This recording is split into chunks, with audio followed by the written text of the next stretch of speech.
السلام علیکم ورحمۃ اللہ وبرکاتہ۔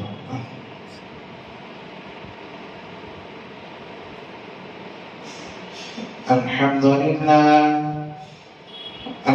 لله رب العالمين، نحمده ونستعينه ونستغفره ونؤمن به ونتوكل عليه، ونعوذ بالله من شرور أنفسنا ومن سيئات أعمالنا، من يهده الله فلا مضل له ومن يضلله فلا هادي له، ونشهد أن لا إله إلا الله وحده لا شريك له، ونشهد أن سيدنا وسندنا ونبينا ومولانا محمدا عبده ورسوله، أرسله الله تعالى بالحق بشيرا ونذيرا وداعيا إلى الله بإذنه وسراجا منيرا. أما بعد، فأعوذ بالله من الشيطان الرجيم. بسم الله الرحمن الرحيم. إن الذين جاءوا بالإفك عصبة منكم لا تحسبوه شر لكم بل هو خير لكم، صدق الله العظيم. قال النبي صلى الله عليه وسلم: الدين النصيحة، أو كما قال عليه الصلاة والسلام، وسلم تسليما كثيرا كثيرا. اللهم صل على سيدنا نبينا مولانا محمد في أول كلامنا. اللهم صل على سيدنا نبينا مولانا محمد في أوسط كلامنا. اللهم صل على سيدنا نبينا مولانا محمد في آخر كلامنا. اللهم لك الحمد كالذي تقول وخيرا مما نقول. اللهم لك الحمد كما أنت أهله، فصل وسلم على محمد كما أنت أهله، وافعل بنا كما أنت أهله، فإنك أهل التقوى وأهل المغفرة.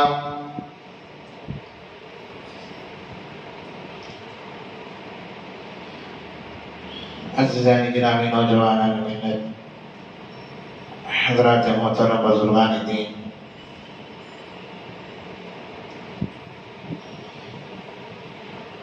رمضان مبارک کے بعد شوال المکرم یعنی شوال کا مہینہ چل رہا ہے،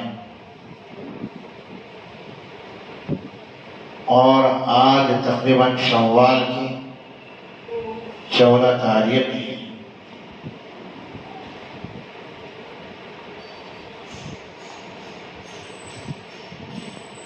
شوال کا مہینہ ایک ایسا مہینہ ہے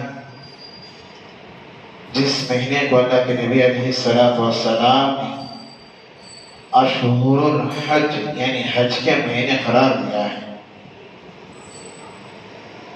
شوال کا مہینہ، ذی قعدہ کا مہینہ اور ذی الحجہ کے شروع کے تصدیق یہ حج کے مہینے کہلاتے ہیں۔ رمضان مبارک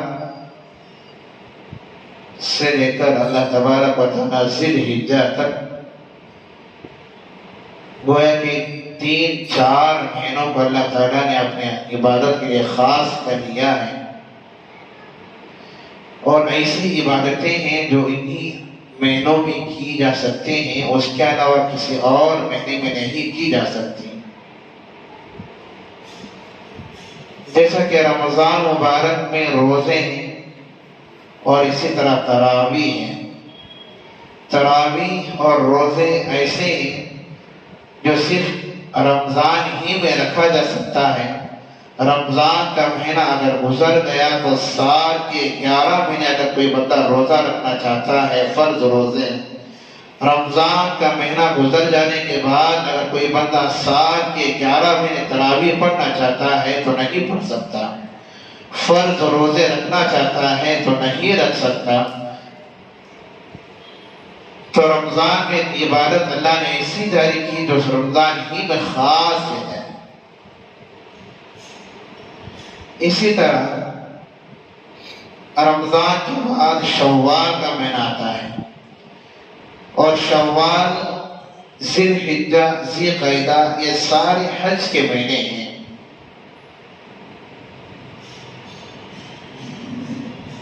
پچھلے زمانے میں لوگ حج کے لیے سفر کرتے تو رمضان کے بعد ہی حج کے لیے سفر شروع فرماتے.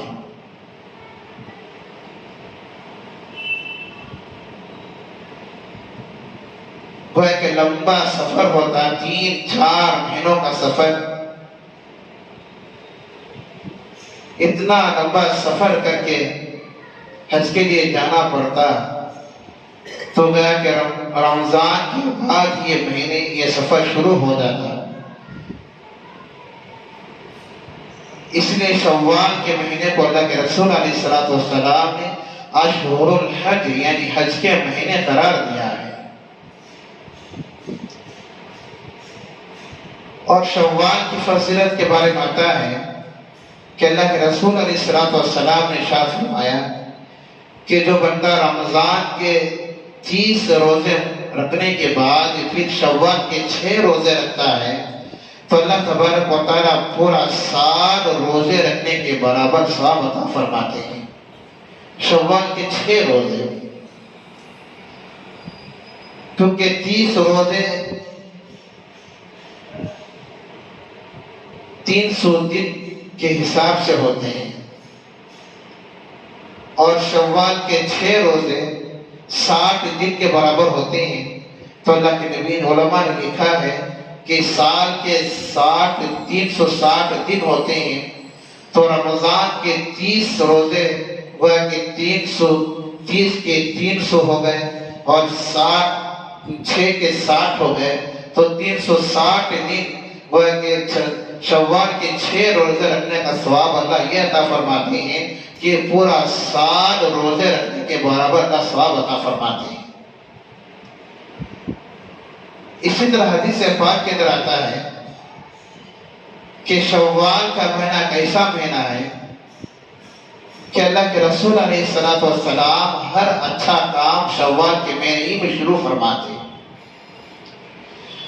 سیدہ حضرت عائشہ صدیقہ رضی اللہ تعالیٰ عنہ کا نکاح اللہ کے نبی کے ساتھ شوال کے مہینے ہی میں ہوا، اور شوال کے مہینے ہی میں حضرت عائشہ کی رخصتی بھی ہوئی.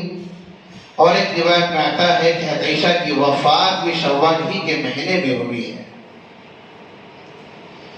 اس حساب سے شوال کی بڑی فضیلت ہے. ایک تو شوال کے 6 روزے رکھنے کے اعتبار سے ثواب بھی زیادہ، اور حضرت عائشہ صدیقہ رضی اللہ تعالیٰ عنہ ہر اچھا کام شوال کے مہینے ہی میں کیا کرتی تھی. ہر اچھا کام. تو عائشہ صدیقہ رضی اللہ تعالیٰ عنہ کا نکاح اللہ کے نبی کے ساتھ کیسے ہوا، حضرت عائشہ کا مقام کیا ہے شریعت کے اندر، اور اللہ کے رسول علیہ السلام عائشہ صدیقہ رضی اللہ تعالیٰ عنہ سے کتنی محبت فرماتے تھے، یہ ساری باتیں آج کی جمعہ میں عرض کروں. کیونکہ شوال کے مہینے کے حساب سے حضرت عائشہ کی فضیلت آپ کے سامنے رکھنا ہے، کیونکہ اسی مہینے میں حضرت عائشہ صدیقہ رضی اللہ تعالیٰ عنہ کا نکاح اللہ کے نبی کے ساتھ ہوا ہے. روایت کے اندر آتا ہے کہ اللہ کے رسول علیہ السلام کی 11 بیویاں تھیں، اور تمام بیویاں امت کے اندر ماں کا درجہ رکھتی ہیں۔ قرآن پاک کہتا ہے کہ وَأَزْوَاجُهُ أُمَّهَاتُهُمْ، اللہ کے نبی علیہ السلام کی جتنی بیویاں ہیں وہ تمام کی تمام امت کی مائیں ہیں، اور 11 بیویاں ہیں۔ یہ صرف اللہ کے نبی علیہ السلام کی خصوصیت ہے۔ اللہ کے نبی کے علاوہ کسی اور کے لیے اجازت نہیں کہ وہ یہ 4 سے زیادہ نکاح کر سکے۔ خالصۃ لک من دون المؤمنین، یہ صرف آپ کے لیے خاص ہے۔ اللہ تبارک و تعالیٰ قرآن پاک کے اندر اللہ کے نبی کو فرماتے ہیں کہ اے اللہ کے رسول علیہ السلام، خالصۃ لک من دون المؤمنین، یہ صرف آپ کے لیے خاص ہے، آپ کے علاوہ کسی اور کے لیے 11 سے نکاح کرنا جائز نہیں ہے۔ اگر نکاح کرنا چاہتا ہے تو مثنا و ثلاثہ و رباع، 1 سے لے کر 4 تک اجازت ہے۔ فَإِنْ خِفْتُمْ أَلَّا تَعْدِلُوا، شرط یہ ہے کہ انصاف رکھتے ہوں، انصاف برابر رکھتے ہوں۔ اب ایک سوال پیدا ہوتا ہے کہ اللہ کے رسول علیہ السلام 11 بیویوں سے نکاح کیوں فرمایا؟ اور دوسری بات یہ ہے کہ اللہ کے نبی علیہ السلام کی نکاح میں جتنی بیویاں آئیں وہ تمام کی تمام بیوہ بن کر آئی۔ بیوہ کا مطلب یہ ہے کہ کسی شوہر کا انتقال ہو چکا یا شوہر نے چھوڑ دیا، اس عورت سے اللہ کے نبی علیہ السلام نے نکاح فرمایا۔ تو عائشہ صدیقہ رضی اللہ تعالیٰ عنہ کے علاوہ جتنی عورتیں اللہ کے نبی کے نکاح میں آئیں وہ تمام عورتیں اللہ کے نبی کے نکاح میں بیوہ بن کر آئیں۔ عمر رسیدہ تھی، کسی کی عمر 50 سال، 55 سال، 60 سال، 60 کو 5 سال، 65 سال، اتنی عمر کے نکاح میں ازواج مطہرات اللہ کے نبی کی نکاح میں آئی ہیں۔ صرف حضرت عائشہ صدیقہ رضی اللہ تعالیٰ عنہ ایک ایسی عورت ہے جو اللہ کے نبی کے نکاح میں کنواری بن کر آئی ہے۔ حضرت عائشہ کے علاوہ کوئی اور عورت ایسی نہیں جو اللہ کے نبی کی نکاح میں کنواری بن کر آئی ہو۔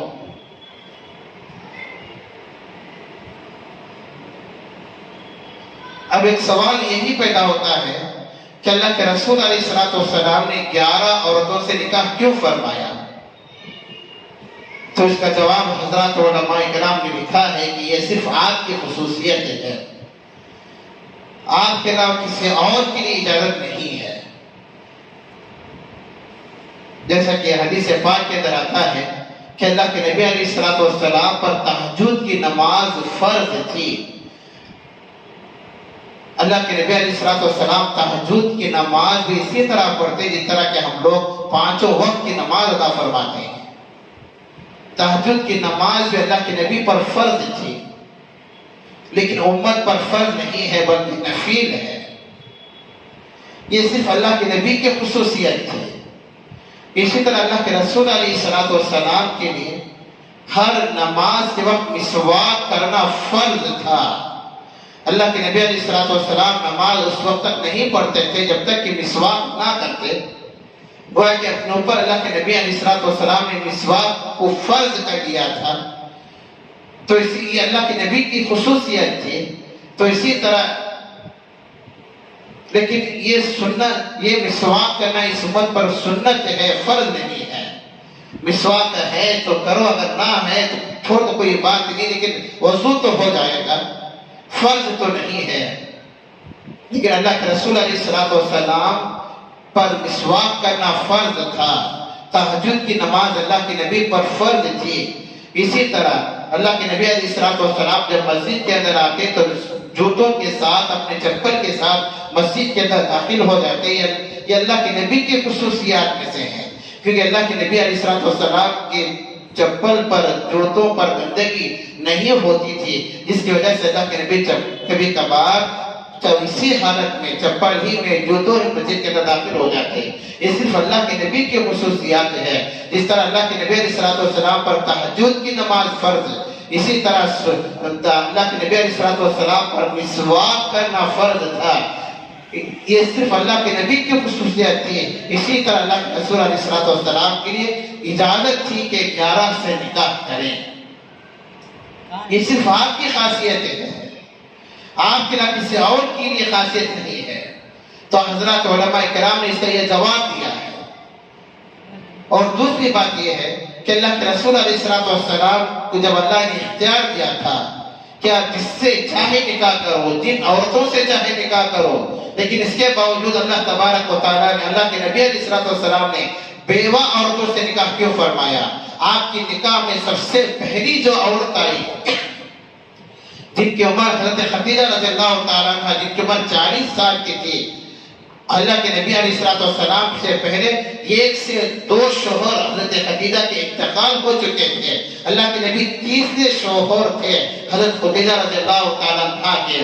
اللہ کے رسول علیہ السلام اگر چاہتے تو بیوہ اور کنواری عورت سے بھی نکاح کر سکتے تھے، کیونکہ اللہ نے صاف حکم فرمایا تھا کہ ترجی من تشاء منہن وتؤوی الیک من تشاء.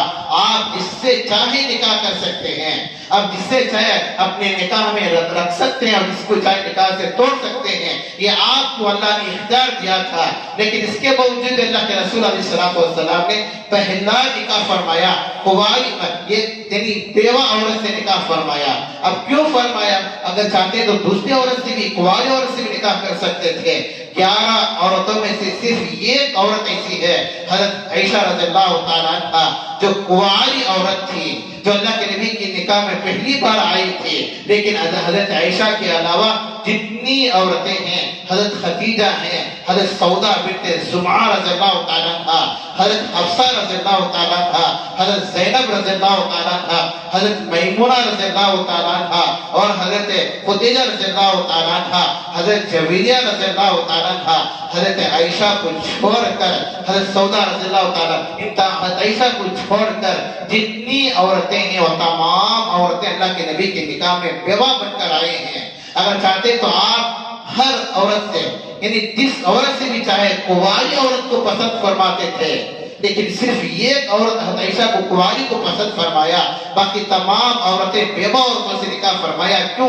اس کا جواب حضرت علماء کرام نے یہ دیا ہے کہ اللہ کے رسول علیہ السلام کو جب اللہ تبارک و تعالیٰ نے نبی بنا کر مکے کے اندر مبعوث فرمایا، نبی بنا کر بھیجا، وہ ایسا زمانہ تھا، وہ دور ایسا دور تھا جس دور کے اندر بیوہ عورت کی کوئی عزت نہیں تھی. ویسے تو عورت کی عزت ہی نہیں تھی، چاہے ماں ہو، بہن ہو، بیٹی ہو، ہر عورت کی کوئی عزت ہی نہیں تھی. لیکن خاص کر بیوہ عورت، اگر کسی شوہر کی بیوی کا انتقال ہو جائے تو خاندان والے، معاشرے والے، محلے والے اس عورت کو تانا دیتے تھے کہ جب یہ تیری نحوست ہے کہ تجھ سے نکاح کرنے کی وجہ سے اس شوہر کا انتقال ہو گیا ہے، تیرے گھر کے اندر مرد کا انتقال ہو گیا ہے، اگر تجھ سے نکاح نہ ہوتا تو پھر یہ مرد اچھا رہتا، اچھی زندگی ہوتی. یہ تیری نحوست ہے، یہ تیرے نکاح کرنے کی وجہ سے یہ تیرے شوہر کا انتقال ہو گیا. یعنی عورت کو تانا دیا جاتا. بیوہ عورت کی کوئی عزت ہی نہیں تھی، کوئی مقام ہی نہیں تھا. جب شوہر کا انتقال ہو گیا تو اس بیوہ عورت کو لے کر جا کر معاشرے کے لوگ، خاندان والے لوگ کسی جنگل میں دور لے کر جاتے اور رسوں سے باندھ دیتے. یہی سلسلہ چلتا رہا اللہ کے نبی کے آنے سے پہلے. کوئی عورت کا مقام، کوئی مقام ہی نہیں ہے، خصوصاً بیوہ عورت کا کوئی عزت نہیں، کوئی حیثیت نہیں، کوئی پوچھنے والا نہیں کہ جیسا چاہے سلوک کرو. حضرت خدیجہ رضی اللہ تعالیٰ عنہ کا نکاح اس لیے اللہ کے نبی نے فرمایا، اگر کوئی عورت 18 سال کی عمر میں کسی مرد سے نکاح کیا، اب اللہ کا کرنا ایسا ہوا کہ 20 سال میں اس کا انتقال ہو گیا، 2 سال صرف اپنے شوہر کے ساتھ تھی، یا 3 سال 4 سال اپنے شوہر کے ساتھ تھی، 2-3 سال کے بعد بیوی کے شوہر کا انتقال ہو گیا. اب عین جوانی کی عمر میں 21-22 سال کی عمر لڑکی کی کیا ہوتی ہے؟ کوئی بڑی عمر کی نہیں ہوتی. ہمارے گھرانوں کے اندر 22-23 سال میں لڑکیوں کا نکاح ہوتا ہے، 25 سال میں لڑکیوں کا نکاح ہوتا ہے. لیکن عرب کے اس معاشرے میں عرب کے اس رواج کے مطابق کہ اللہ کے نبی علیہ السلام کی بعثت سے پہلے اگر 18 سال کی عمر میں لڑکی کا نکاح ہوا، 20 سال کی عمر میں لڑکی کا نکاح ہوا، اب اللہ کا کرنا ایسا ہوا کہ 20 سال میں 22 سال میں 2-3 سال اپنے شوہر کے ساتھ تھی، اب 22 سال کی عمر میں شوہر کا انتقال ہو گیا، اب وہ شوہر تو دنیا سے چلا گیا لیکن وہ عورت بیوہ ہو گئی۔ اب مکے والے کیا کرتے ہیں کہ اپنے رواج کے مطابق اپنے خاندان کی عزت کو بچانے کے لیے اس 22 سال کی لڑکی کو، عین نوجوان لڑکی کو جس کی جوانی ابھی ابھر رہی ہے، جو عین نوجوان ہے، جو اس جوان لڑکی کو شوہر کے انتقال ہونے کی وجہ سے گھر سے باہر لے کر جاتے، کسی دور دراز جنگل میں لے کر جا کر جو ہے اس کے ہاتھ اور پیر کو باندھ دیا جاتا، وہیں پر اس کا کھانا پہنچایا جاتا ہے، اس کا رہنا سہنا وہیں پر۔ وہ ہے کہ معاشرے میں کوئی عزت نہیں تھی اس کی، خاندان میں کوئی عزت نہیں ہے اس کی، کوئی پوچھنے والا نہیں تھا، اب اس کو اسی ہاتھ پر چھوڑ دیا جاتا، اسی جگہ پر کھانا پینا پہنچا دیا جاتا، اور لوگ کہتے کہ تیری نحوست ہے، یہ تیری نحوست ہے جس کی وجہ سے تیرا شوہر انتقال ہو گیا۔ اب عورت کی ایسی بری نظر سے دیکھا جاتا تھا۔ یہ زمانہ 23 سال تک چلتا رہا۔ اللہ تبارک تعالیٰ نے نبی علیہ السلام کو مکے کے اندر نبی بنا کر مبعوث فرمایا۔ جب اللہ کے رسول مکے کے اندر نبی بن کر آئے تو اللہ کے نبی علیہ السلام نے سب سے پہلے اس رواج کو ختم فرمایا۔ اللہ کے رسول علیہ السلام جب 25 سال کی عمر ہوئی تو اللہ کے نبی علیہ السلام نے حضرت خدیجہ رضی اللہ تعالیٰ عنہا خدیجہ سے نکاح فرمایا۔ حضرت خدیجہ کی عمر تو 40 سال ہے اور اللہ کے نبی کی عمر تو 25 سال ہے۔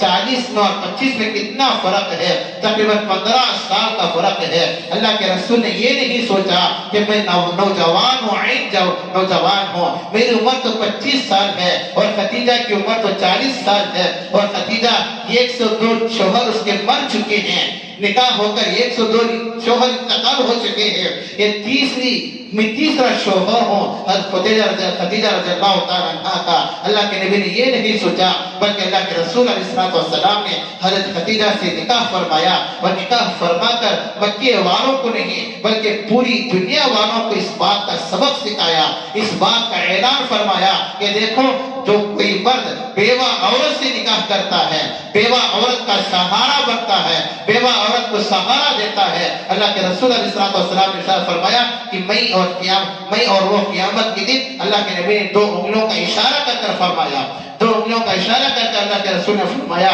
کہ ہم دونوں ساتھ میں اس طرح رہیں گے جس طرح یہ آپس میں انگلیاں ملے ہوئے ہیں، جس طرح یہ انگلیاں آپس میں ملے ہوئے ہیں، ہم دونوں اس طرح ساتھ میں رہیں گے۔ اس لیے اللہ کے رسول علیہ السلام نے سب سے پہلا نکاح حضرت خدیجہ سے فرمایا جن کی عمر 40 سال کی تھی اور اللہ کے نبی کی عمر 25 سال کی تھی۔ حالانکہ قرآن کہتا ہے کہ اللہ تبارک و تعالیٰ نے اللہ کے نبی کو اس بات کا اختیار دیا تھا کہ ترجی من تشاء منہن وتؤوی الیک ممن تشاء، یہ 25ویں پارے کی آیت ہے۔ اس آیت مبارکہ کے اندر اللہ تبارک و تعالیٰ نے ایک نبی کو حکم دیتے ہیں کہ آپ مکے کی جس عورت سے چاہے نکاح کرو، مدینے کی جس عورت سے چاہے نکاح کرو، چاہے بیوہ ہو یا مطلقہ ہو یا کواری ہو، جس سے چاہے نکاح کر سکتے ہیں۔ لیکن اللہ کے رسول علیہ السلام نے سب سے پہلا نکاح خدیجہ سے فرمایا۔ 40 سال کی عمر کی عورت ہے، 25 سال کے نوجوان لڑکے ہیں، لیکن نکاح کرنے کے بعد اللہ کے نبی علیہ السلام نے امت کو یہ سبق دیا، امت کو یہ بتایا کہ دیکھو اگر کوئی بیوہ عورت سے نکاح کرتا ہے، بیوہ عورت سے نکاح کرتا ہے اور بیوہ عورت کا سہارا بنتا ہے تو اللہ کے نبی نے فرمایا قیامت کے دن ہم دونوں ساتھ رہیں گے۔ اس لیے اللہ کے نبی علیہ السلام نے اس برے رواج کو ختم فرمایا جو معاشرے کے اندر بیوہ عورت کو جو بری نظر سے دیکھا جاتا تھا، عورت کی کوئی عزت نہیں، کوئی مقام نہیں، ایسا دیکھا جاتا تھا، تو اللہ کے نبی نے سب سے پہلے یہی ختم فرمایا۔ حدیث پاک کے اندر آتا ہے نا کہ حضرت عمر رضی اللہ تعالیٰ عنہ کی سیرت آپ اٹھا کر دیکھیں، حضرت سیدنا عمر فاروق رضی اللہ تعالیٰ عنہ کی زندگی کو آپ دیکھیں کہ حضرت عمر فاروق رضی اللہ تعالیٰ عنہ نے اپنے دور خلافت میں، اپنے حکومت میں آخری زمانے میں حضرت عمر فاروق رضی اللہ تعالیٰ عنہ نے ایک اعلان نامہ بنایا، ایک تجویز نامہ بنایا کہ حضرت عمر فاروق رضی اللہ تعالیٰ عنہ نے یہ حکم جاری فرمایا کہ پورے مدینے کا سروے کرو اور پورے جہاں جہاں تک میری حکومت پھیلی ہوئی ہے، جس جگہ پر میری حکومت پھیلی ہوئی ہے، کیونکہ 40 لاکھ مربع حضرت عمر کی حکومت پھیلی ہوئی تھی، 40 لاکھ مربع مدینے کے اطراف میں تقریباً آدھی پوری دنیا حضرت عمر کی حکومت تھی۔ حضرت عمر فاروق رضی اللہ تعالیٰ عنہ نے ایک اعلان نامہ بنایا جس میں یہ لکھا ہوا تھا کہ میرا ارادہ ہے، میری خواہش ہے کہ میں مدینے کے اور میری حکومت جہاں تک پھیلی ہوئی ہے ان تمام جگہوں پر میں جاؤں، ہر گھر میں جا کر دستک دو، اور اگر کوئی بیوہ عورت ہے تو اس سے جا کر کہوں کہ ماں کوئی خدمت ہے تو مجھے بتا دینا، کوئی خدمت ہے تو مجھے بتا دینا، کیونکہ بیوہ عورت کی عزت کرنا بڑی بات ہے، اس کا سہارا بننا اللہ کے نبی نے بڑی بات ارشاد فرمائی۔ اللہ کے نبی نے فرمایا کہ ہم دونوں قیامت میں ساتھ میں رہیں گے۔ تو اس وجہ سے اللہ کے رسول علیہ السلام نے حضرت خدیجہ رضی اللہ تعالیٰ عنہ سے نکاح فرمایا۔ حضرت خدیجہ رضی اللہ تعالیٰ عنہ کی عمر 40 سال۔ تو بہرحال اب ایک سوال یہ بھی پیدا ہوتا ہے، لوگوں نے اس پر بھی اعتراض کیا، اعتراض کرنے والے اس پر بھی اعتراض کرتے ہیں کہ اللہ کے نبی نے حضرت خدیجہ سے نکاح فرمایا، ہو سکتا ہے کہ اللہ کے رسول کا نکاح فرمانا حضرت خدیجہ کی مال کی وجہ سے ہو، کیونکہ حضرت خدیجہ رضی اللہ تعالیٰ عنہ بڑی مالدار خاتون تھی۔ لوگوں نے اس پر بھی اعتراض کیا ہے۔ میں آپ کو بتاؤں کہ کئی غیروں کی ایسی کتابیں موجود ہیں جس کے اندر اعتراض بھرے ہوئے ہیں کہ آخر میں پیدا ہونے والے نبی 11 بیویوں سے کیوں نکاح فرمائے، یہ بھی ان کا ایک سوال ہے، اور 40 سال کی بوڑھی عورت سے کیوں نکاح فرمائے، یہ سارے ان کے سوالات ہیں۔ غیروں کی کتابوں میں آج بھی سوالات موجود ہیں۔ اب ایک سوال پیدا ہوتا ہے کہ اللہ کے رسول علیہ السلام نے خدیجہ سے کیوں نکاح فرمایا؟ ہو سکتا ہے کہ خدیجہ رضی اللہ تعالیٰ عنہ بڑی مالدار خاتون تھی، مال کی وجہ سے نکاح فرمایا ہو، مال کی وجہ سے اللہ کے نبی نے نکاح فرمایا ہو، کیونکہ حدیث پاک کے اندر آتا ہے کہ خدیجہ اتنی بڑی مالدار صحابیہ خاتون تھی، اتنی بڑی مالدار خاتون تھی کہ پورے مکے کا، پورے قریش کا مال ایک طرف، حضرت خدیجہ کا مال ایک طرف تھا۔ لوگ مال لے کر جاتے ہیں خدیجہ کے پاس، صبح میں لے کر جاتے، شام تک تجارت کیا کرتے اور شام میں آ کر حساب دیتے۔ اتنی بڑی مالدار خاتون تھی خدیجہ رضی اللہ تعالیٰ عنہ، لیکن خدیجہ رضی اللہ تعالیٰ عنہ کے بعد اللہ کے نبی نے دوسرا نکاح فرمایا حضرت سودا بنت زمعہ رضی اللہ تعالیٰ عنہ۔ حضرت سودا بنت زمعہ رضی اللہ تعالیٰ عنہ جن کی عمر 50 کو 5 سال کی تھی، اور روایت کے اندر آتا ہے کہ تمام بیویوں میں سب سے غریب بیوی حضرت سودا بنت زمعہ تھی، سودا رضی اللہ تعالیٰ۔ اس کے بعد اللہ کے نبی نے حضرت حفصہ سے نکاح فرمایا، یہ بھی غریب عورت تھی۔ حضرت میمونہ سے نکاح فرمایا، یہ بھی غریب عورت تھی۔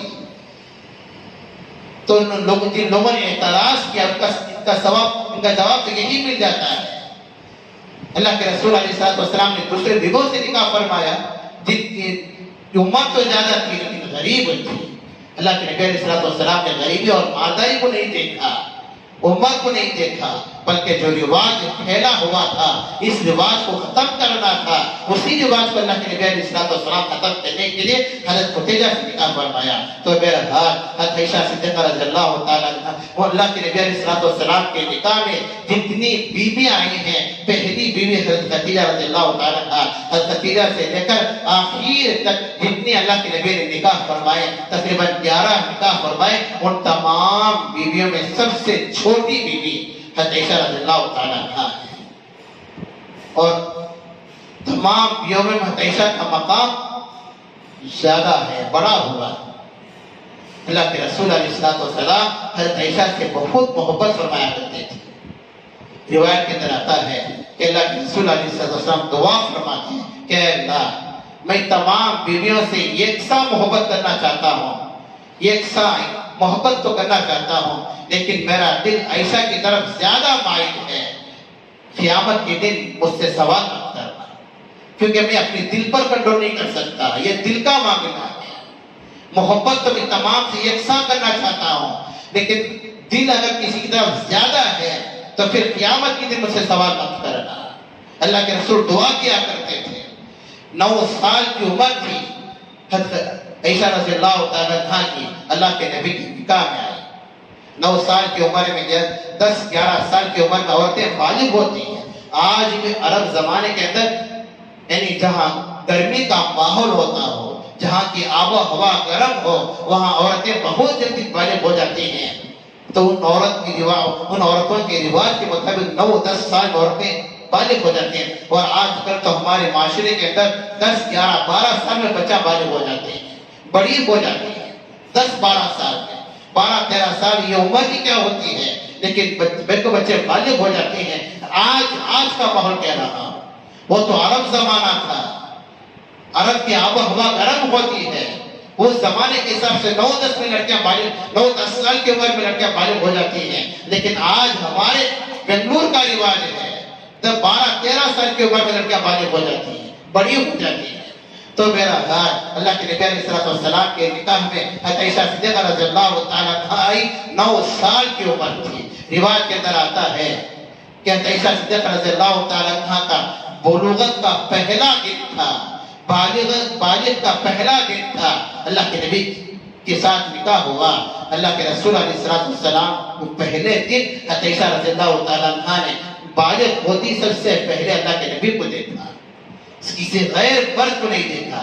یہ عائشہ کی خصوصیت ہے کہ جس دن عائشہ بڑی ہوئی بالغ ہوئی اسی دن اللہ کے نبی علیہ السلام کو دیکھا.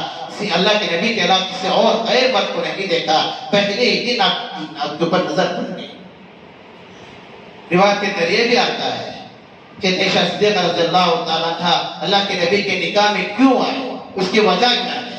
اس کی وجہ یہ ہے کہ عائشہ صدیقہ رضی اللہ تعالیٰ عنہا اللہ کے رسول علیہ السلام حضرت خدیجہ الکبریٰ رضی اللہ تعالیٰ عنہا کی وفات کے بعد، انتقال کے بعد اللہ کے نبی علیہ السلام کے چہرے پر غم کا اثر تھا.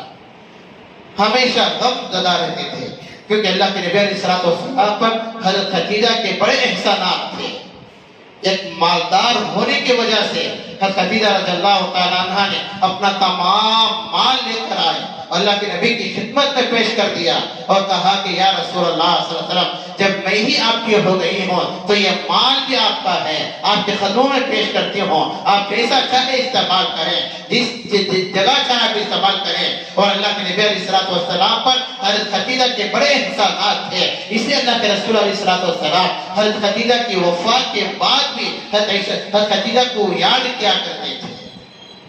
اس طرح پہلی بیوی ہوتی ہے نا، پہلی بیوی کو شوہر یاد کرتا ہے. دوسری بیوی کتنی بھی بڑی اچھی کیوں نہ ہو لیکن پہلی بیوی کو شوہر یاد کرتا ہے، یاد کر کے روتا بھی، کبھی کبھی آنکھوں میں آنسو آ جاتے ہیں. اسی طرح اللہ کے رسول علیہ السلام اپنی پہلی بیوی خدیجہ کو یاد کر کے رویا کرتے تھے.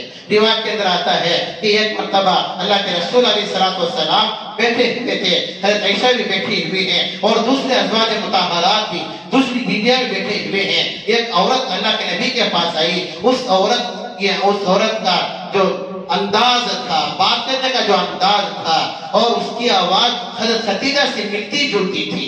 حضرت خدیجہ سے ملتی جلتی تھی. جب اس عورت نے آ کر اللہ کے نبی سے سوال کیا تو اللہ کے نبی علیہ السلام کو اپنی پہلی بیوی خدیجہ کی یاد آ گئی. اس کا انداز دیکھ کر، اس کے بات کرنے کا انداز دیکھ کر، اس کا طریقہ دیکھ کر اللہ کے رسول کو اپنی پہلی بیوی خدیجہ کی یاد آ گئی. اللہ کے نبی کی آنکھوں میں آنسو آ گئے. ساتھ میں بیٹھی ہوئی فاطمہ رضی اللہ تعالیٰ عنہ، عائشہ رضی اللہ تعالیٰ عنہ اور دوسری بیویوں نے اللہ کے نبی سے پوچھا کہ یا رسول اللہ صلی اللہ علیہ وسلم خدیجہ کا انتقال ہو کر کئی سال ہو گئے، ابھی بھی آپ خدیجہ کو یاد کر کے روتے ہیں. وہ تو بوڑھی عورت تھی، 40 سال کے نکاح میں عمر میں آپ کے نکاح میں آئی ہیں. وہ تو عورت بوڑھی ہو چکی تھی لیکن آپ ابھی بھی اسے یاد کر کے روتے ہیں. جب یہ لفظ اللہ کے نبی نے سنا کہ وہ عورت تو بوڑھی ہو چکی ہے ابھی بھی یاد کر کے روتے ہیں تو اللہ کے نبی علیہ السلام کا چہرہ ایک دم زرد پڑ گیا. اللہ کے نبی غصے میں آ گئے اور عائشہ سے فرمایا کہ عائشہ آئندہ سے خدیجہ کے بارے میں کچھ مت کہنا، آئندہ سے میری بیوی خدیجہ کے بارے میں کچھ مت کہنا. تم جانتی ہو کہ عائشہ کے خدیجہ کے کتنے بڑے احسانات مجھ پر ہیں. جب مکے والے مجھے ستاتے تھے، جب مکے والے میرے اوپر کچرا ڈالا کرتے تھے، جب مکے والوں کو میں دین کا کام تبلیغ کا کام پہنچایا کرتا تھا، دعوت کا کام جب میں گھر جا کر گھر گھر جا کر دین کی محنت کیا کرتا، دعوت دیتا، تو لوگ میرے اوپر کچرا ڈالتے، مجھے راستے میں کانٹے بچھاتے، اس وقت مجھے وہ خدیجہ ہی مجھے صفائی کرتی، مجھے تسلی دیتی، اس وقت مجھے خدیجہ ہی مجھے تسلی دیتی اور مجھے کہتی کہ اللہ کے رسول گھبرانے کی ضرورت نہیں ہے، اللہ آپ کی مدد فرمائیں گے۔ اس عورت کے احسانات مجھ پر زیادہ ہے، آئندہ سے کبھی بھی خدیجہ کے بارے میں کچھ مت کہنا۔ روایت کے اندر آتا ہے کہ عائشہ صدیقہ رضی اللہ تعالیٰ عنہ فرماتی ہیں کہ پہلی مرتبہ میں نے اللہ کے نبی علیہ السلام کو اس طرح غصہ کرتے ہوئے مجھ پر دیکھا، اس طرح غصہ ہوتے ہوئے مجھے دیکھا، اس وقت میں نے خدیجہ کے بارے میں کچھ برا بلا کہا۔ میں سمجھ گئی کہ اللہ کے رسول خدیجہ سے کتنی محبت کرتے ہیں، اللہ کے رسول اپنی پہلی بیوی سے کتنی محبت کرتے ہیں، کیونکہ احسانات ہے اللہ کے رسول علیہ السلام پر خدیجہ رضی اللہ تعالیٰ عنہ کے۔ خدیجہ رضی اللہ تعالیٰ عنہ کا انتقال ہو گیا، اللہ کے نبی غمزدہ تھے، پریشان تھے، کسی کام میں دل نہیں لگتا تھا، بڑے پریشان تھے۔ ایک مرتبہ بیٹھے ہوئے تھے، اللہ کے رسول علیہ السلام اسی پریشانی کے عالم میں خدیجہ رضی اللہ تعالیٰ عنہ کی وفات کے بعد بیٹھے ہوئے ہیں۔ حضرت ابوبکر صدیق رضی اللہ تعالیٰ عنہ آپ کے پاس گئے اور آپ کو سلام کیا، اور سلام اللہ کے نبی نے جواب دیا۔ اللہ پھر ابوبکر نے پوچھا کہ یا رسول اللہ صلی اللہ علیہ وسلم کیا بات ہے کہ آپ بڑے غمزدہ ہیں، بڑے پریشان ہیں؟ اللہ کے نبی نے فرمایا کہ ابوبکر کیا کہوں، خدیجہ کا انتقال نے مجھے بڑی غم میں ڈال دیا ہے۔ خدیجہ کے انتقال کے بعد میرے اوپر بڑے غم کے اثرات ہیں، کیونکہ خدیجہ جیسا مجھ سے خیال کرنے والی کوئی اور عورت نہیں ہے۔ تو اللہ ابوبکر صدیق رضی اللہ تعالیٰ عنہ سمجھ گئے۔ ابوبکر صدیق رضی اللہ تعالیٰ عنہ نے فرمایا کہ یا رسول اللہ صلی اللہ علیہ وسلم اگر آپ کی اجازت ہو تو میرے پاس میری بیٹی ہے حضرت عائشہ، میں عائشہ صاحب کا نکاح کرنا چاہتا ہوں، اگر آپ کی اجازت ہو۔ اللہ کے رسول علیہ السلام نے کوئی جواب نہیں دیا۔ 9 سال کی عمر ہے عائشہ صدیقہ رضی اللہ تعالیٰ عنہ کی، اور اللہ کے نبی کی عمر 50 سال یا 3 سال کی عمر ہے۔ ایک باپ جانتا ہے کہ 9 سال کی عمر میں نے اپنی بیٹی کا نکاح 3 سال والے لڑکے سے کر دیا، 2 سال والے لڑکے سے کر دیا۔ اب ہو سکتا ہے کہ چند سال کے بعد اس لڑکے کا انتقال ہو جائے، 60 سال میں 70 سال میں انتقال ہو جائے، اب میری بیٹی بیوہ بھی ہو سکتی ہے۔ ابوبکر صدیق رضی اللہ تعالیٰ عنہ نے یہ نہیں سوچا، ابوبکر نے یہ نہیں سوچا کہ چند سال کے بعد میرے نبی کا جو انتقال ہو گیا اور میری بیٹی فاطمہ عائشہ بیوہ ہو جائے گی، یہ نہیں سوچا، بلکہ صرف یہ آپ نے سوچا کہ اللہ کے رسول اس وقت غمزدہ ہیں، اللہ کے رسول اس وقت پریشان ہیں۔ تو اللہ کے نبی سے آ کر سوال کیا، اللہ کے نبی سے پوچھا کہ یا رسول اللہ صلی اللہ علیہ وسلم اگر آپ کی اجازت ہو تو میں اپنی بیٹی عائشہ سے تمہارے ساتھ نکاح کرنا چاہتا ہوں۔ عائشہ کی عمر 9 سال ہے۔ اللہ کے نبی نے کوئی جواب نہیں دیا۔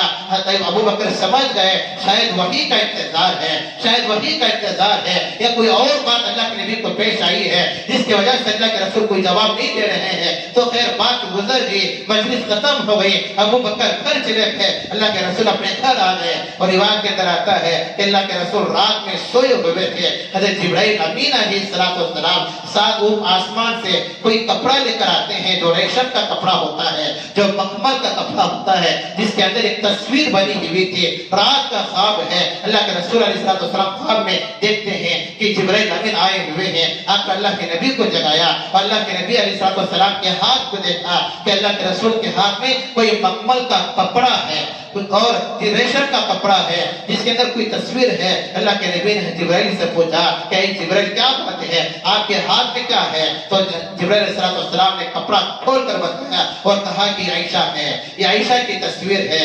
اللہ تبارک و تعالیٰ اس عائشہ کا، اس عورت کا نکاح اللہ تبارک و تعالیٰ آپ کے ساتھ عرش پر کر دیے۔ اس عورت کا نکاح اللہ تبارک و تعالیٰ آپ کے ساتھ عرش پر کر دیے ہیں۔ یہ وہ نبی کا خواب ہے۔ اللہ کے نبی نے رات میں خواب دیکھا، صبح ہوتے ہی ابوبکر کو بلایا اور ابوبکر صدیق رضی اللہ تعالیٰ عنہ کو بلا کر کہا کہ دیکھو جبرائیل امین علیہ السلام نے رات میں اس طرح وحی لے کر خواب لے کر آئے ہیں، کیونکہ حضرات انبیاء علیہ السلام کا خواب بھی وحی کا درجہ رکھتا ہے۔ روایت کے اندر آتا ہے، امام ترمذی رحمۃ اللہ علیہ اپنی کتاب ترمذی کے اندر بیان کرتے ہیں کہ اللہ حضرات انبیاء کا خواب بھی وحی کا درجہ رکھتا ہے، یعنی جس طرح حضرات انبیاء علیہ السلام جو خواب رات میں دیکھتے ہیں یا دن میں دیکھتے ہیں وہی سے ہی وہ بہت ظاہر ہوتا ہے، وہ بھی وحی کا درجہ ہے۔ اب اللہ کے رسول نے خواب میں دیکھا، یہ ساری باتیں ابو بکر صدیق رضی اللہ تعالیٰ عنہ کو صبح میں بتایا اور کہا کہ اللہ کے رسول علیہ السلام اگر آپ کی اجازت ہو تو میں آپ کی نکاح میں دینے کے لیے تیار ہوں۔ اب اللہ کے رسول علیہ السلام کا نکاح حضرت عائشہ کے ساتھ ہو گیا۔ روایت کے اندر آتا ہے کہ پہلا دن تھا بلوغت کا، حضرت عائشہ صدیقہ رضی اللہ تعالیٰ عنہ جس دن بالغ ہوئی اسی دن آپ کے ساتھ نکاح ہو گیا۔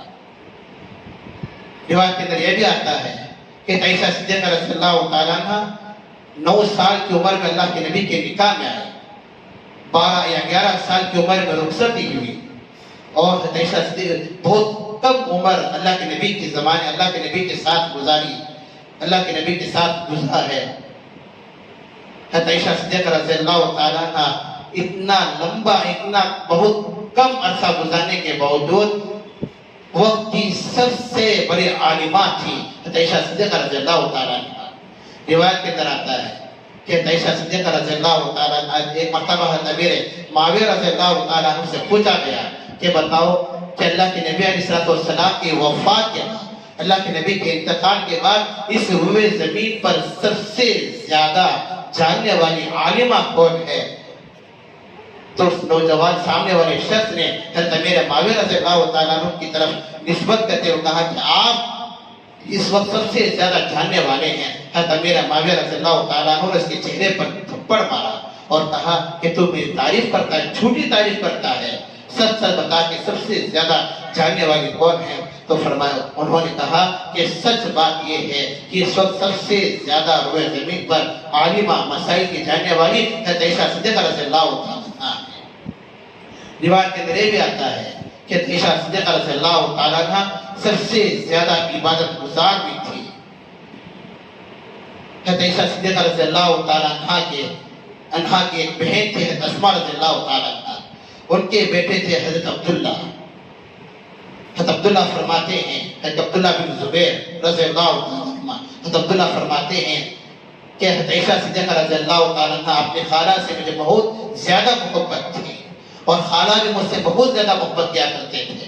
حضرت عبداللہ فرماتے ہیں کہ میں کبھی کبھار خالہ ہی کے گھر میں جا کر کئی دن تک رہا کرتا تھا، میں اپنے گھر اسماء رضی اللہ تعالیٰ عنہ اپنی والدہ کے گھر نہیں آیا کرتا تھا، خالہ ہی کے گھر میں زیادہ رہا کرتا تھا۔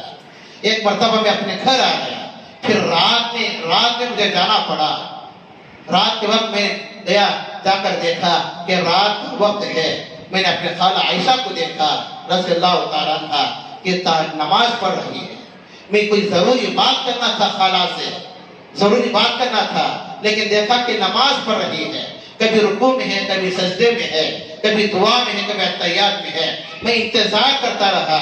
حضرت عبداللہ فرماتے ہیں کہ میں نے اپنے خالہ کو ساری رات میں دیکھا کہ صبح گزر دی، صبح کا وقت ہو گیا، صبح کے وقت میں انہوں نے سلام پھیرا اور اپنی عبادت سے فارغ ہوئے۔ میں نے پوچھا کہ اے خالہ، کیا بات ہے کہ آج ساری رات تم عبادت کے اندر گزار دی؟ کیونکہ خالہ تھے اور عائشہ صدیقہ رضی اللہ تعالیٰ عنہ اپنے بھانجے سے بہت زیادہ محبت کیا کرتے تھے۔ عائشہ کی کوئی اولاد تو نہیں تھی، جس کی وجہ سے حضرت اسماء رضی اللہ تعالیٰ عنہ ان کے بہن کی اولاد حضرت زبیر سے، حضرت عبداللہ بن زبیر سے زیادہ محبت تھی، حضرت عبداللہ سے زیادہ گھر اپنے بچے کی طرح سمجھتے تھے عائشہ صدیقہ رضی اللہ تعالیٰ عنہ۔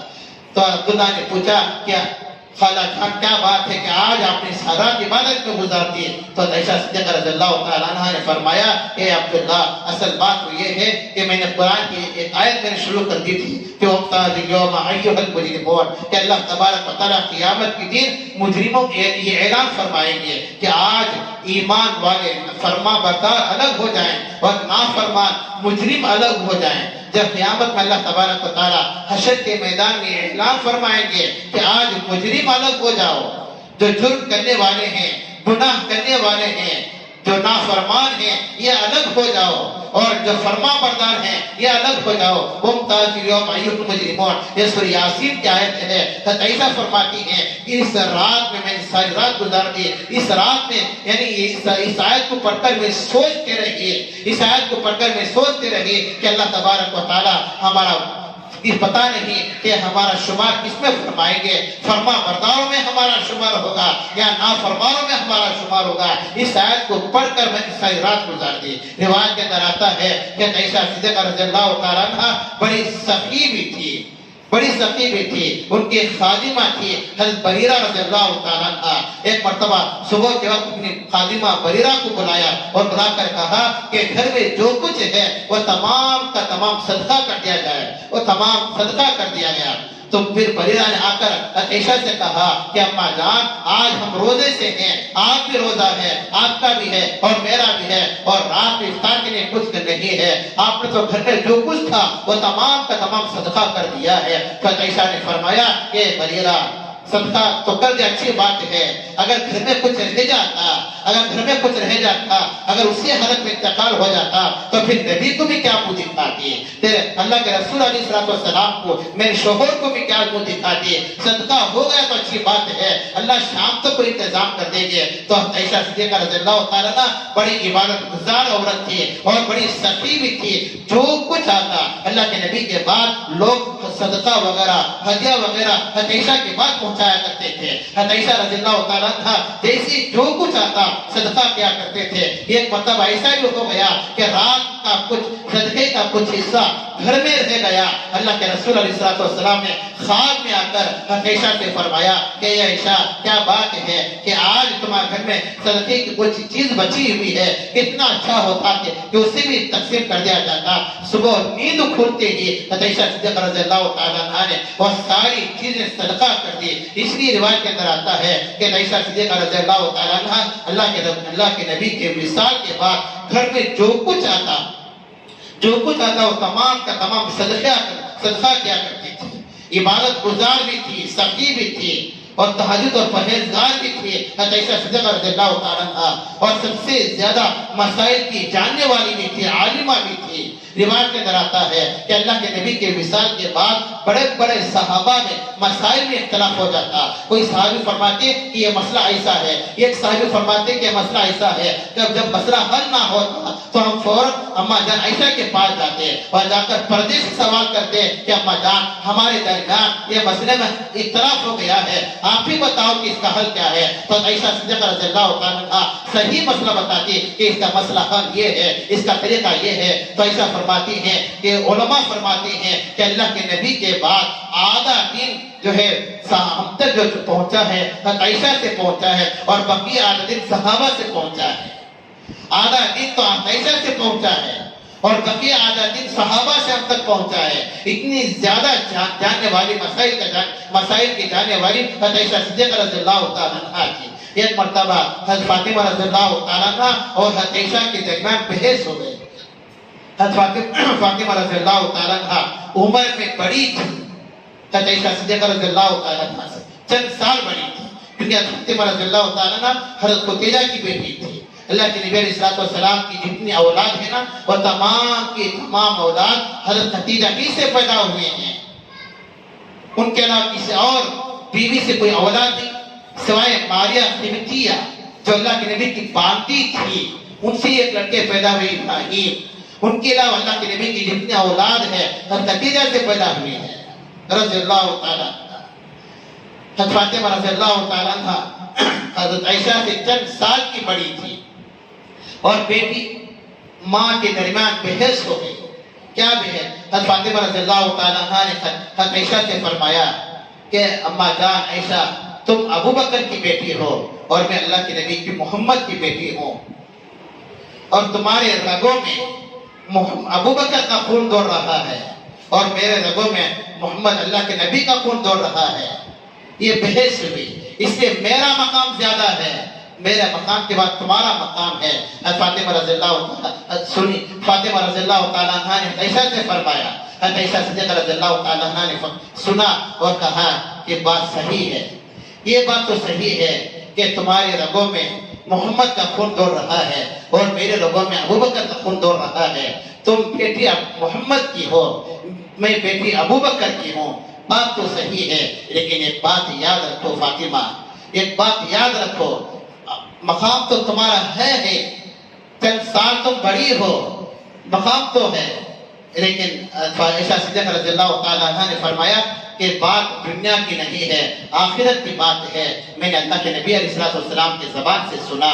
اللہ کے رسول علیہ السلام فرمایا کرتے تھے کہ جب قبر سے لوگ اٹھیں گے, شوہر اپنی بیوی کا ہاتھ پکڑ, جب جنت کا فیصلہ ہو جائے گا, جب جنت کا فیصلہ ہو جائے گا, قبر کا عذاب بھی ہو گیا, حشر کا میدان کا عذاب بھی ہو گیا, پل صراط سے گزرنا بھی ہو گیا, اور اللہ کے سامنے کھڑے ہو کر سوال جواب بھی ہو گیا, یہ سارے کام ہو گئے. اب اللہ تبارک و تعالیٰ نے جنت کا فیصلہ فرما دیا, اب جنت کا فیصلہ فرما دیا.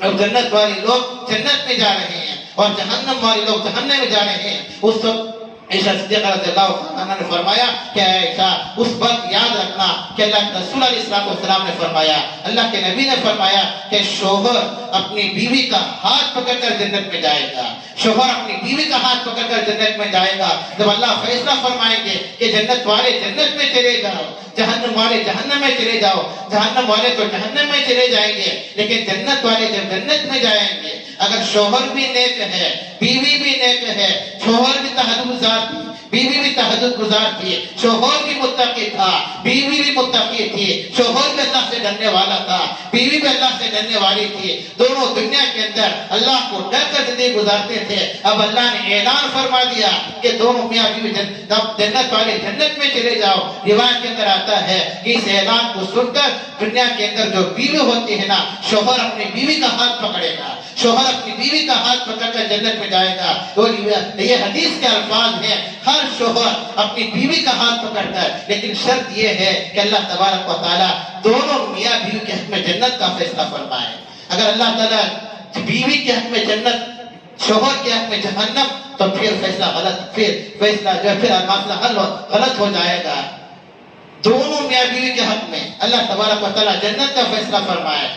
تو اللہ کے نبی نے فرمایا کہ جب اللہ تبارک و تعالیٰ یہ فیصلہ فرمائے کہ جنت میں جاؤ, تو شوہر اپنی بیوی کا ہاتھ پکڑ کر جنت میں جائے گا. تو جب جنت میں جانے کی باری آئے گی تو میرا ہاتھ کس کے ہاتھ میں ہوگا اور تمہارا ہاتھ کس کے ہاتھ میں ہوگا, وہ تم خود سوچ لو.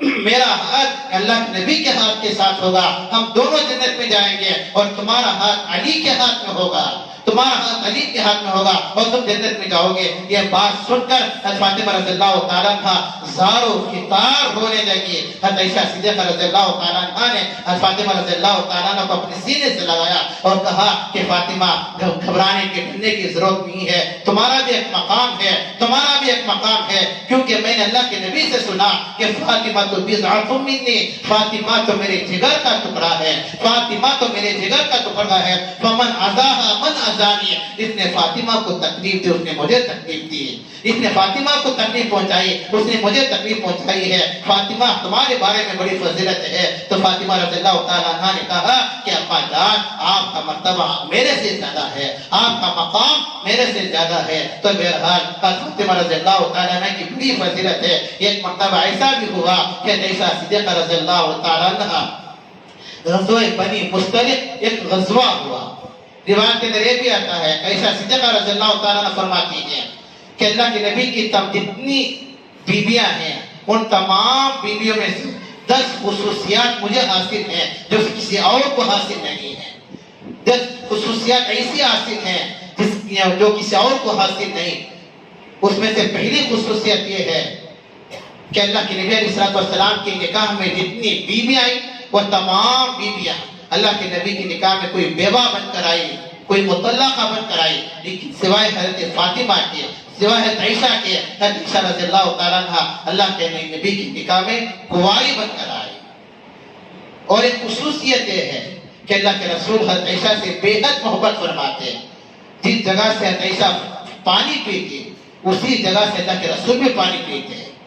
آخری وقت تھا حضرت عائشہ صدیقہ اللہ کے رسول علیہ السلام کا, اللہ کے رسول علیہ السلام نے مسواک طلب فرمایا. مسواک بڑا سخت تھا, دانتوں میں چبا نہیں جاتا تھا، اللہ کے نبی نے عائشہ کو دیا، عائشہ نے چبایا، اسی عائشہ کا چبایا ہوا مسواک اللہ کے نبی نے اپنے دانتوں سے چبایا۔ یہ عائشہ کی خصوصیت ہے۔ وہ عائشہ کا جھوٹا اللہ کے نبی نے آخر میں استعمال فرمایا، مسواک چباتے رہے اور اس کے بعد دعا پڑھتے ہوئے اللہ کے نبی کا انتقال ہوا، آپ دنیا سے گئے ہیں۔ اسلام کے اندر سب سے پہلی جنگ ہوئی جنگ بدر، جب مسلمانوں کو فتح ہوئی تو صحابہ نے فرمایا کہ یا رسول اللہ علامت کے طور پر کوئی نشانی ہلا دی جائے تاکہ معلوم ہو جائے کافروں کو کہ ہماری جیت ہوئی ہے۔ اللہ کے نبی نے عائشہ کا دوپٹہ اٹھایا، عائشہ کا دوپٹہ اٹھایا اور ہلایا، اور وہ کفار سمجھ گئے کہ آج صحابہ کی جیت ہوئی ہے۔ عائشہ فرماتی ہیں کہ میرا اتنا بڑا مقام ہے کہ میری وجہ سے اللہ پاک نے قرآن پاک کے اندر 17 آیتیں نازل فرمائی ہیں کہ عائشہ پاک ہے، عائشہ پر تہمت لگانے والے ناپاک ہیں۔ غزوہ بنی مستلق یہ غزوہ ہوا، مشہور غزوہ ہے۔ اللہ کے رسول اپنے صحابہ کی مقدس جماعت کو لے کر اس جگہ پر پہنچے جہاں پر غزوہ کرنا ہے، جہاں پر یہ لڑائی لڑنا ہے، لیکن جا کر دیکھا کہ کافر وہاں سے پہنچ چکے تھے، کافر وہاں سے بھاگ چکے تھے۔ اللہ کے نبی نے صحابہ سے فرمایا کہ جس جگہ پر ہم یہاں آئے ہوئے ہیں یہاں تو کافر نہیں ہے، ایک کام کریں گے، ہم تھوڑی دیر یہاں پر آرام کر لیں گے، تھوڑی دیر یہاں پر سو جائیں گے، اس کے بعد یہاں سے چلے جائیں گے۔ اب اللہ کے نبی علیہ الصلوۃ والسلام نے اپنے صحابہ سے فرمایا کہ درختوں کے نیچے تھوڑا آرام کر لو۔ اب صحابہ جو ہے درختوں کے نیچے آرام کرنے لگے۔ حضرت عائشہ صدیقہ رضی اللہ تعالیٰ عنہا بھی آرام کے لیے سو گئی۔ روایت کے اندر آتا ہے، اس واقعے کو غور سے سنا آپ، تہمت لگانے والے منافقین کسی بھی نہیں چھوڑتے، دشمن کسی بھی نہیں چھوڑتے۔ اب عائشہ آرام کرنے کے لیے سو گئی، اب بیدار ہوئے، صبح کا وقت تھا۔ اللہ کے نبی نے فرمایا تھا کہ صبح اٹھ کر ہم فلاں جگہ پر پہنچنا ہے، فلاں جگہ پانی ہے وہاں پر ہمیں پہنچنا ہے۔ اب صحابہ تو اڑ گئے، اب صحابہ اٹھ کر جو ہے سواری پر سوار ہو کر چلنے لگے۔ حضرت عائشہ صدیقہ رضی اللہ تعالیٰ عنہ قضائے حاجت کے لیے، ضرورت سے فارغ ہونے کے لیے اپنی جگہ سے جہاں پر سوئی ہوئی تھی وہ جگہ چھوڑ کر قضائے حاجت کے لیے چلے گئی۔ وہاں گئے تو وہاں جا کر دیکھا کہ عائشہ کے پاس ایک ہار تھا، عائشہ کے پاس ایک ہار تھا، لیکن وہ عائشہ کا ہار نہیں تھا بلکہ اپنی بہن اسما کا ہار تھا۔ وہ جو ہے بطور عاریۃً اس ہار کو لے کر آئے تھے، اب اس ہار جو ہے گم ہو چکا تھا۔ اب عائشہ صدیقہ رضی اللہ تعالیٰ عنہ اس ہار کی تلاش میں لگے، ہار کو کیونکہ اللہ کے نبی کو جواب دینا ہے، اپنی بہن اسما کو جواب دینا ہے۔ ہار نہیں ملا، رات کا وقت ہے، کہیں تلاش کرنے کے باوجود ہار نہیں ملا، اب تلاش کر رہی ہے، ہار نہیں ملا۔ عائشہ صدیقہ رضی اللہ تعالیٰ عنہ تلاش کرتے کرتے آئی، آ کر دیکھا کہ جو ہے عائشہ صدیقہ رضی اللہ تعالیٰ عنہ کا ایک کجاوا تھا۔ کجاوا کا مطلب آپ نے دیکھا ہوگا کہ عائشہ کو بٹھاتے ہیں، بیٹھ کر جو ہے عائشہ کو بٹھا جاتا ہے، پھر 4 آدمی پکڑ کر ان کو لے کر جاتے ہیں۔ یہ عائشہ کا مقام تھا، عائشہ کا کجاوا تھا۔ اب اللہ کے نبی نے صحابہ سے فرمایا کہ چلو ہم یہاں سے چلے جائیں گے۔ اب صحابہ گئے، عائشہ کے کجاوے کو لے کر چلے گئے۔ صحابہ کجاوے کو اٹھانے والوں نے یہ سمجھا کہ شاید عائشہ اندر بیٹھی ہوئی ہیں، کیونکہ عائشہ دبلی پتلی تھی، کوئی وزندار نہیں تھی۔ اگر موٹی تازی ہوتی تو پتہ چل جاتا اٹھانے والوں کو کہ عائشہ اندر نہیں ہے، لیکن اب دبلی پتلی ہونے کی وجہ سے عائشہ کو تو اندر عائشہ نہیں ہے، لیکن اس کے باوجود بھی 4 صحابہ انہوں نے یہ سمجھ کر اٹھایا کہ عائشہ اندر ہے، لیکن عائشہ اندر نہیں تھی۔ کجاوے کو اٹھا کر لے کر چلے گئے، لیکن اب آ کر عائشہ نے دیکھا کہ نہ تو اللہ کے نبی موجود ہے، نہ تو صحابہ کی جماعت موجود ہے، نہ تو کجاوا موجود ہے، نہ جس جگہ پر جس کجاوے پر عائشہ جاتی ہیں وہ کجاوا بھی نہیں ہے۔ عائشہ پریشان ہو گئی، اب کرے تو کیا کریں، کیونکہ رات کا وقت ہے، اندھیرا بھی ہے، اور ہار تو مل گیا تھا، لیکن اب کرنا کیا ہے۔ اب ایسے وقت میں عائشہ صدیقہ رضی اللہ تعالیٰ عنہ کے پاس ایک چادر تھا۔ روایت کے اندر آتا ہے کہ اس چادر کو اوڑھ کر عائشہ صدیقہ رضی اللہ تعالیٰ عنہ پورا یہاں تک سر کو بھی ڈھانپ لیا۔ اسی جگہ پر ایک اینٹ تھی، اینٹ کا سہارا لے کر عائشہ سو گئی۔ صرف پاؤں کھلے ہوئے تھے، پاؤں کے انگلیاں نظر آ رہے تھے، تاکہ دیکھنے والا یہ سمجھے کہ کوئی سو رہا ہے یا کوئی سو رہی ہے، دیکھنے والا یہ سمجھے۔ اس عائشہ نے اوپر سے پورا اپنے چادر کو اپنے جو شال سے ڈھانپ لیا۔ اب کجاوا تو چلا گیا تھا، اللہ کے نبی کو معلوم بھی نہیں ہوا، اللہ کے نبی کو علم بھی نہیں ہوا کہ اللہ کے رسول عائشہ موجود ہے یا نہیں ہے۔ اسی سے ایک مسئلہ نکلتا ہے کہ جو لوگ کہتے ہیں نا کہ اللہ کے نبی علیہ السلام کو غیب کا علم تھا، ہمارے جو بریلوی حضرات ہیں، جو درگاہ والے حضرات ہیں، وہ لوگ کہتے ہیں نا کہ اللہ کے نبی کو غیب کا علم تھا، اگر اللہ کے نبی کو غیب کا علم ہوتا تو معلوم ہو جاتا کہ عائشہ ہے یا نہیں ہے، معلوم ہو جاتا نا۔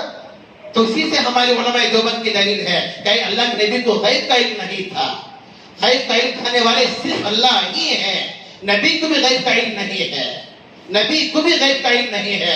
ایسے ایک دو واقعات نہیں، کئی واقعات ہیں جس سے پتا چلتا ہے کہ نبی کو بھی غیب کا علم نہیں تھا، لیکن ہمارے بریلوی حضرات کہتے ہیں کہ اللہ کے نبی کو غیب کا علم تھا، اس لیے اللہ کے نبی کو یا رسول اللہ کہتے ہیں، یا رسول اس لیے کہتے ہیں کیونکہ ان لوگوں کا عقیدہ ہے کہ جس جگہ اللہ تعالیٰ ہر جگہ حاضر و ناظر ہے، اسی طرح نبی بھی حاضر و ناظر ہے، یہ ان لوگوں کا عقیدہ ہے، لیکن ہمارے علماء دیوبند کا عقیدہ یہ نہیں ہے، اہل سنت والجماعت کا عقیدہ یہ نہیں ہے کہ ہمارا عقیدہ یہ ہے کہ صرف اللہ ہی حاضر و ناظر ہے، اللہ کے علاوہ نبی بھی حاضر و ناظر نہیں ہے، اللہ کے علاوہ کسی کو غیب کا علم نہیں ہے، نبی کو بھی غیب کا علم نہیں ہے۔ اگر نبی کو غیب کا علم ہوتا تو معلوم ہو جاتا کہ جب لوگ کجاوا لے کر چلے، کجاوا خالی ہے، اللہ کے نبی کو معلوم ہو جاتا کہ عائشہ نہیں ہے، لیکن اس کے بعد نبی کو معلوم نہیں ہوا تو بہرحال صحابہ کی مقدس جماعت چلے گی، اور حضرت صحابہ بھی چلے گئے، کجاوا بھی چلے گیا، آ کر دیکھا کہ عائشہ نہیں ہے، عائشہ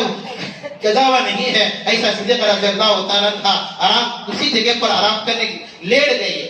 اب اللہ کے نبی کی ایک عادت تھی کہ اللہ کے رسول علیہ السلام آخر میں ایک یا دو صحابی کو آخر میں بھیجا کرتے تاکہ جو گری پڑی ہوئی چیزیں ہیں وہ اٹھا کر لے کر آئے۔ حضرت صفوان بن معطل رضی اللہ تعالیٰ عنہما، حضرت صفوان بن معطل رضی اللہ تعالیٰ عنہما صحابی رسول ہیں، وہ آخر میں چراغ لے کر آ رہے تھے، سواری پر سوار ہوئے، وہ آخر چاہیے اور چراغ ہاتھ میں ہے، ایک ہاتھ میں چراغ ہے اور دوسرے ہاتھ میں جو ہے نکیل ہے۔ انہوں نے دور سے دیکھا کہ کوئی چیز پڑی ہوئی ہے جس کے اوپر کوئی کپڑا پڑا ہوا ہے۔ حضرت صفوان بن معطل رضی اللہ تعالیٰ عنہما نے سمجھا کہ شاید کوئی چیز یعنی کوئی کپڑا کھول کر چلے گئے ہیں۔ انہوں نے بقریب میں آ کر نیچے اتر کر جو ہے اپنے لکڑی تھی، لکڑی کے ذریعے سے اٹھایا، دیکھا کہ عائشہ ہیں۔ عائشہ نے اچانک صفوان بن معطل کو دیکھا، پہلی نظر دیکھتی ہے صفوان، عائشہ نے اپنے کپڑے کو اپنا چہرہ ڈھانپ لیا، اور صفوان بن معطل رضی اللہ تعالیٰ عنہ نے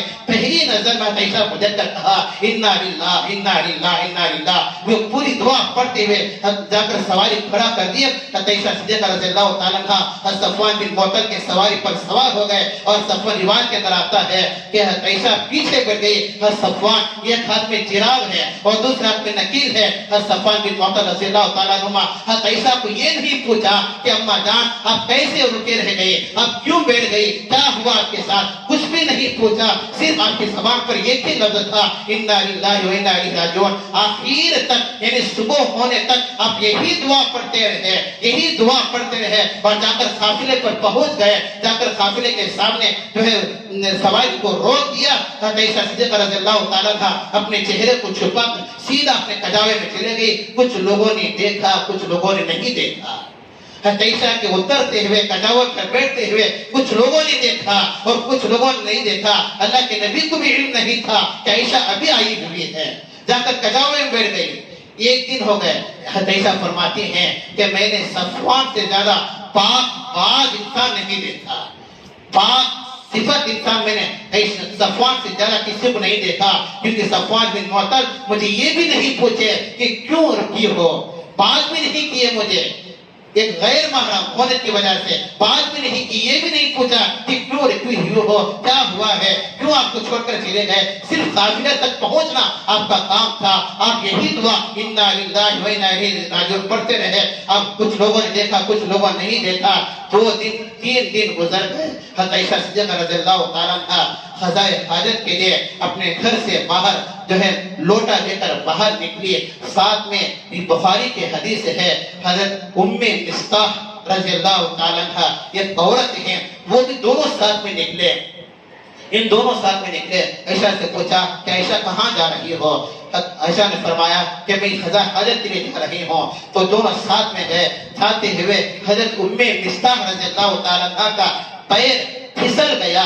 حضرت ام مصطح رضی اللہ تعالیٰ عنہ نے اپنے بیٹے کو بددعا دی، اپنے بیٹے کو بدوا دی میرا بیٹا ہلاک اور برباد ہو جائے۔ حضرت عائشہ رک گئی، ام مصطح سے پوچھا کہ ابا جان کیا بات ہے، تمہارا پیر پھسلا ہے لیکن تم اپنے بیٹے کو بدوا کیوں دے رہی ہو، اپنے بیٹے کو بدوا کیوں دے رہی ہو؟ تو ام مصطح نے کہا کہ عائشہ تمہیں معلوم ہے، ایسا تمہیں معلوم ہے کہ مدینے کے اندر تمہارے بارے میں تہمت لگی ہوئی ہے، پورے مدینے میں تمہارے بارے میں تہمت لگی ہے کہ تم رات کے اندھیرے میں صفوان بن معطل کے ساتھ میں آئے۔ روایت کے اندر آتا ہے کہ عائشہ صدیقہ رضی اللہ تعالیٰ عنہ قضاء حاجت کے لیے آگے بڑھ رہی تھی، جیسے یہ لفظ سنا فوراً پیچھے آگے اپنے گھر چلے گئی، اپنے گھر جا کر اپنے کمرے میں بیٹھ گئی کہ اللہ کیا میں سن رہی ہوں، اللہ میں کیا سن رہی ہوں۔ مدینے کے اندر اطراف میں یہ خبر پہنچ گئی تھی کیونکہ یہودیوں نے، منافقوں نے اس خبر کو پھیلا دیا تھا، اللہ کے نبی بھی ناراض تھے۔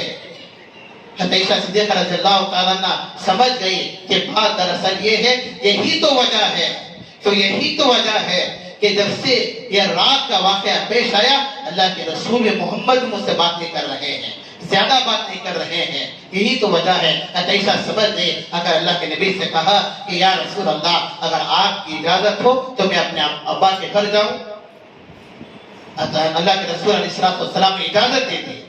عائشہ فرماتی ہیں کہ یہ پہلی مرتبہ ایسا ہوا کہ اجازت مانگتی ہی مجھے مل گئی، ورنہ اس سے پہلے کبھی بھی میں اجازت چاہتی تو اللہ کے نبی فرماتے کہ عائشہ مت جانا، 2 دن کے بعد چلے جانا یا کل چلے جانا، کیونکہ اللہ کے نبی بہت محبت کیا کرتے تھے نا، عائشہ سے بہت محبت کیا کرتے تھے۔ یہ پہلی مرتبہ ایسا ہوا کہ اجازت مانگتی اللہ کے ابو بکر نے، اللہ کے نبی نے فرمایا کہ چلے جانا، اور زبان سے نہیں فرمایا، اشارے سے فرمایا کہ چلے جاؤ۔ عائشہ سمجھ گئی کہ کچھ بات گڑبڑ ہے، کوئی گڑبڑ ہے۔ عائشہ سیدھا اپنے گھر گئی، جا کر دیکھا دروازہ کٹکھٹایا، ابو بکر بھی رو رہے ہیں اور عائشہ کے والدہ حضرت ام رومان وہ بھی رو رہے ہیں۔ عائشہ اندر داخل ہوتی کہا کہ اما جان میں بہت پریشان ہوں۔ عائشہ کے والدہ نے کہا کہ بیٹی تو صرف یہ ہی پریشان نہیں ہے، تیرا والد بھی پریشان ہے، میں بھی پریشان ہوں، ادھر محمد بھی پریشان ہے، اس وقت تو کیا کرے گی؟ عائشہ صدیقہ رضی اللہ تعالیٰ عنہ نے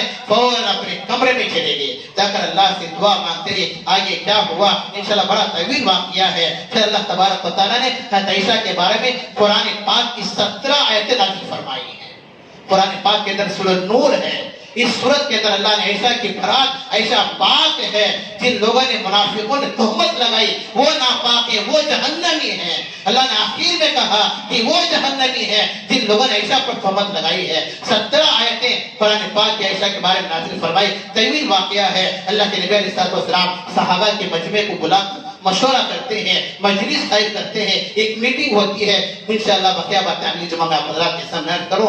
دعا کریں کہ اللہ ہم سب کو عمل توفیق عطا فرمائے، کیونکہ عائشہ صدیقہ رضی اللہ تعالیٰ عنہ کا فضیلت ہے۔ اسی مہینے میں عائشہ صدیقہ رضی اللہ تعالیٰ عنہ کا نکاح اللہ کے رسول کے ساتھ ہوا، اور اسی مہینے میں رخصتی بھی ہوئی، اسی مہینے میں عائشہ کا انتقال بھی ہوا۔ اس لیے جو ہے شوال کے مہینے کے حساب سے عائشہ کا کیا مقام ہے آپ کے سامنے میں نے رکھا۔ ابھی بہت ساری باتیں ہیں، انشاءاللہ اپنی جمعہ میں حضرات کے سامنے عرض کروں۔ آخری میں ایک بات یہ بھی عرض کر دوں، جیسے کہ آپ جانتے ہیں کہ یہ ایام جو چل رہے ہیں انتخابات کے ہیں، ووٹ کے ہیں۔ شریعت کے اندر ووٹ کی بڑی اہمیت ہے۔ قرآن پاک کے اندر اللہ فرماتے ہیں کہ وَلَا تَكْتُمُوا الشَّهَادَةَ، ہم ووٹ جو دیتے ہیں نا، ووٹ جو کسی کو دیتے ہیں، پہلا حق یہ ہے کہ ووٹ کی حیثیت ایک گواہی کی حیثیت ہے۔ گواہی کا مطلب یہ ہے کہ جس کو ہم ووٹ ڈال رہے ہیں، ہم اس بات کی گواہی دے رہے ہیں کہ یہ ہماری نظر میں ایک قابل آدمی ہے، اپنی ذمہ داری پوری کر سکتا ہے، اس لیے ہم اس کو ووٹ دے رہے ہیں، گواہی دے کر ووٹ جتا رہے ہیں۔ گواہی کی حیثیت ہے، اور جھوٹی گواہی تو نہیں دے سکتے، جھوٹی گواہی تو ہم نہیں دے سکتے۔ ووٹ کا کیا مقام یہ بتا رہا ہوں۔ شریعت کے اندر لوگ ووٹ کو معمولی سمجھتے ہیں، اس لیے معمولی سمجھ کر ووٹ کو بیچ بھی دیتے ہیں۔ ووٹ کا بیچنا بھی حرام ہے، ووٹ کا 500 1000 میں بیچنا بھی حرام ہے۔ بہت سارے لوگ ہیں نا 500 1000 کے روپے میں پیسے میں آ کر جو ہے اپنے ووٹ کو بھیج دیتے ہیں، نہیں، غلط ہے۔